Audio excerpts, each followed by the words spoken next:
Jay, yesterday you asked if a girl should ask out a guy. And let me tell you, I really do think so, but not even just on a gender basis, just on a basis of people are shy, especially when they are nervous, which especially happens when you are around somebody that you are beginning to like. And you know what? I bet that there is a relationship out there that did not happen because both people were too shy to initiate. So whether you're a guy or a girl, if you like somebody and you have a fairly positive connection with that person, go for it. So you know what, if absolute worst comes to worst, they say no, and that's okay because you took a risk, and I genuinely believe it's a good thing to take risks. And I have a question that I always ask myself when I'm about to take a risk, and that is this scary or is it dangerous? Because as long as it isn't dangerous, then I think that it's a risk worth taking. For example, those of you who started watching Jay and I early on know that we did a lot of cliff jumping this past summer. More specifically, that is cliff jumping into water and not just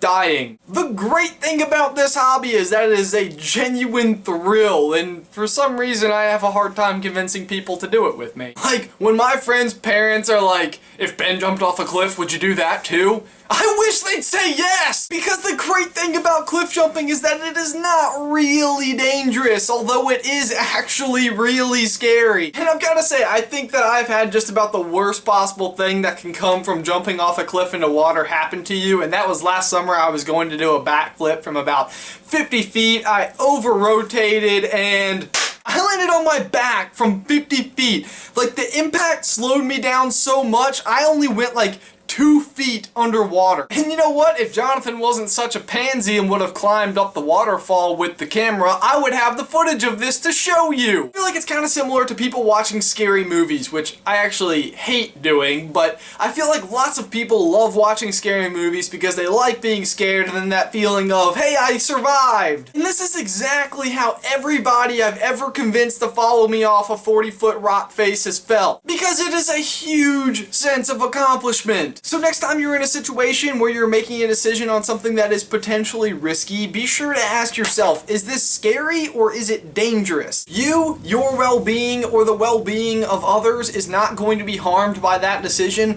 then I say go for it every single time. So for my question of the day, what risks have you taken in your life? How did it go and how did you feel after you took the risk? Last thing I want to talk about today is Jay's poster competition. Yesterday he forgot to include one of the poster entries, and it was from a long-time viewer and frequent commenter of our videos, Agent Zeta. I'm very sorry. The image is right here, and it is number 9. In an effort to try to keep counting votes fairly simple and avoid anybody from voting twice and that sort of thing, we're only going to accept votes from Jonathan's video from yesterday. And finally, next week, I'm going to be in Florida for a fish conference, which means at least one of my videos is going to have to come from an iPad or an iPhone. So I just want to apologize in advance for that. And Jay, that's all I've got for you today, man. I'll see you on Monday.